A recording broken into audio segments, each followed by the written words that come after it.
कठोर से क्या करना चाहिए? सुखदेव जी को प्रश्न ही बड़ा अच्छा लगा।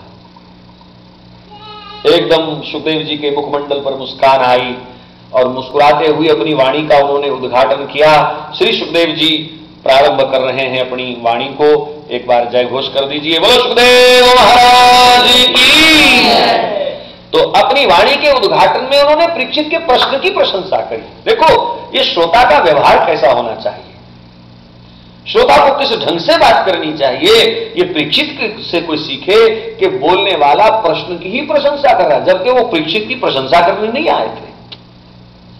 लेकिन उन्होंने श्री गणेश ही उसके प्रश्न की प्रशंसा से किया। कहा व्रीयान एषते प्रश्न, व्रीयान एषते प्रश्न कृतो लोकहितो नृप। हे राजन, तेरा प्रश्न बड़ा श्रेष्ठ है, क्योंकि ये प्रश्न तुमने जगत हित में किया है। कृतो लोकहितो नृप। कहा जो लोक हित में चर्चा करता है, लोक हित में चिंतन करता है, उसका हित तो परमात्मा करते ही करते हैं। तू चिंता मत कर, जिसके अंदर जगत कल्याण की भावना है। और ध्यान रहे, भारत की एकमात्र संस्कृति है पूरे विश्व के अंदर जिसने सर्वे भवन्तु सुखिनः का नारा दिया है। कहीं भी ये उद्घोष नहीं होता कि सब सुखी रहें। अपनी अपनी कम्युनिटी के लिए प्रार्थना करते हैं लोग, अपनी अपनी कौम के लिए, अपने अपने धर्म के मजहब के उत्थान की बात करते हैं लोग, लेकिन हिंदू धर्म, सनातन धर्म सर्वे भवन्तु सुखिनः कहता है। वहां यज्ञ होते हैं और बड़े बड़े अनुष्ठान होते हैं, तो लिखा जाता है विश्व शांति हेतु। ये बैनर केवल आपको भारत की संस्कृति में मिलेंगे और कहीं नहीं मिलेंगे। विश्व शांति हेतु वहां प्राणी मात्र की भलाई के लिए कार्य किए जाते हैं। और परीक्षित का भी यह प्रश्न अपने लिए नहीं, प्राणी मात्र के लिए है। क्या करना चाहिए? सुखदेव जी बड़े प्रसन्न हुए। कहा राजन तू चिंता मत कर, मुझे सद्यो मुक्ति का भी मार्ग पता है, मुझे क्रमो मुक्ति का भी मार्ग पता है। सद्यो मुक्ति क्या होती है? ये योगियों की मुक्ति है। योगी लोग प्राणायाम का अभ्यास करते हैं और जब देखा कि अब संसार छोड़ना है, पैर की एड़ी से अपने गुदाद्वार को बंद कर लेते हैं, प्राणवायु को यहां से उठाया, सीधे ब्रह्मरंध्र में से निकाल दिया। यहां मस्तक में छोटे बच्चे को देखना छेद होता है, हड्डी हड्डी यहां से खुली होती है, ऊपर चमड़ी रहती है। छोटे बच्चे को 5-6 महीने साल के बच्चे तक दिखता है, बाद में वो सख्त हो जाता है कपाल। तो ये दशम द्वार है, ये ब्रह्मरंध्र है और योगी लोग इसी को फाड़ते हैं, प्राणवायु को वेग से यहां लाना और ये फट जाए कपाल और सीधी मुक्ति। नाभि से ऊपर के अंगों से प्राण जाएंगे तो अच्छी गति, और नाभि से नीचे के अंगों से प्राण जाएंगे तो अधोगति होती है, नरक गति होती है। प्राण मुख से निकले तो भी अच्छा, प्राण कान से निकले, आंख से निकले, अच्छी गति है। लेकिन अपान वायु से और गुदाद्वार से प्राण निकले तो नरक गति मानी गई है, ऐसा विधान बताया महात्माओं ने। तो महात्मा लोग सद्यो मुक्ति का क्रम है कि ब्रह्मरंध्र को वो स्वयं ही फाड़ लेते हैं और सीधे मुक्त हो जाते हैं। दूसरी क्रमो मुक्ति, क्रम से अब मनुष्य बने, अच्छे कर्म करके देव योनि में, गंधर्व योनि में, यक्ष योनि में चले गए। फिर कोई अच्छे कर्म करने का मौका मिला तो कुबेर के पार्षद बन गए, कुबेर के सेवक बन गए। फिर अच्छा मौका मिला और प्रमोशन और प्रमोशन, और बहुत युगों के बाद फिर कहीं धीरे धीरे परमात्मा के चरणों में स्थायी निवास मिलता है।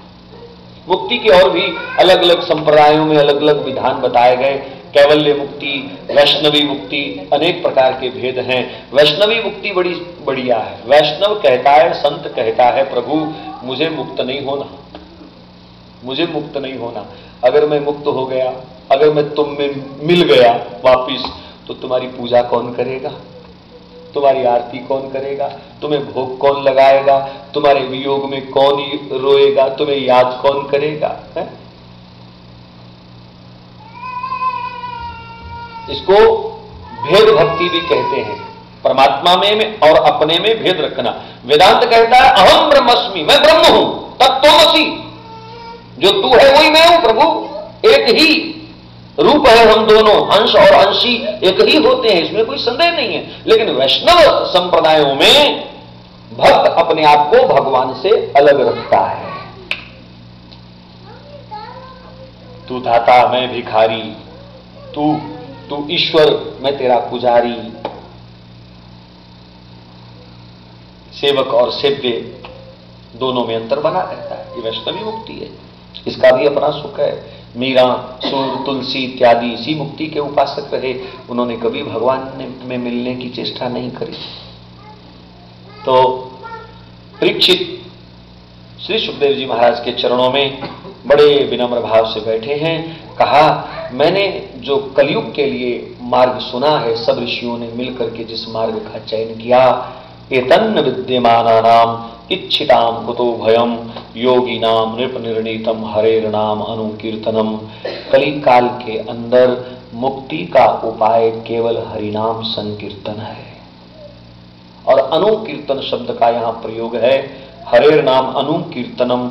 अनुकीर्तन का मतलब महापुरुषों की पद्धति का कीर्तन, चैतन्य, सूर, मीरा, तुलसी की पद्धति का कीर्तन।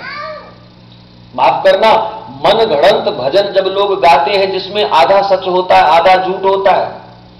मुझे तेरी बड़ी याद आती है, मैंने भोजन नहीं किया, मैं सोया नहीं तेरी याद में, मैं रोज वृंदावन जाता हूं, मैं रोज तेरे दर आता हूं, कभी तुम भी मेरे दर आया करो, फुर्सत है रोज आने की। ऐसे ऐसे भजन लोग गाते हैं जिसमें कुछ भक्ति की झलक, वो जैसा किसी ने लिख दिया वैसा रिपीट करते गए करते गए करते गए हैं। लेकिन अनुकीर्तन की परिभाषा क्या है? जिसमें नाम की प्रधानता है, जिसमें प्रभु के रूप की प्रधानता है, जिसमें प्रभु की लीलाओं की प्रधानता है, जिसमें प्रभु के धाम का चिंतन है। नाम, रूप, लीला और धाम, ये चार अंग भक्ति के प्रधान रहने चाहिए। जब भी बैठो प्रभु के नाम का आश्रय लो, प्रभु के धाम का आश्रय लो, प्रभु के रूप का ध्यान करो, प्रभु की लीलाओं का चिंतन करो। तुम्हारा देवता जो भी है उनका अपना धाम है, लीला है, रूप है, स्वरूप है। आप उनमें लीन होकर के भजन करो, तुम्हें आनंद आएगा। तो सुखदेव जी ने अनुकीर्तन को जोर दिया कि अनुकीर्तन करो, महापुरुषों की पद्धति का कीर्तन करो। हमारे गुरुद्वारों में बड़ी अच्छी परंपरा है, केवल वाणी के ही शब्द गाए जाते हैं। मुझे ये बहुत अच्छा लगता है कि महापुरुषों की, गुरुओं की वाणी को ही उन्होंने कीर्तन नाम दिया। यहां तो कीर्तन के नाम पर लड़ाई झगड़े भी शुरू हो जाते हैं कई बार, पता नहीं चलता। कुछ कमियां हैं हमारे व्यवस्थाओं में, लेकिन हमें उसका सुधार करना है। हमें महापुरुषों की रामायण का कीर्तन करो, आप सुदास जी की पदों का कीर्तन करो, मीरा के पदों का कीर्तन करो, आप चैतन्य महाप्रभु के उस हरिबोल मंत्र को पकड़ो, उस महामंत्र को पकड़ो। कलिकाल के लिए तो कलि तरणोपनिषद के अंदर हरे राम राम राम हरे हरे, हरे कृष्ण कृष्ण कृष्ण हरे हरे, ये कीर्तनीय मंत्र भी है और भजनीय मंत्र भी है। माला पे भी कर सकते हो, ढोलकी पे भी कर सकते हो। तो उसकी साधना हमको करनी चाहिए। अनुकीर्तन है। सुखदेव जी ने मुक्ति का यही उपाय बताया, अनुकीर्तनम।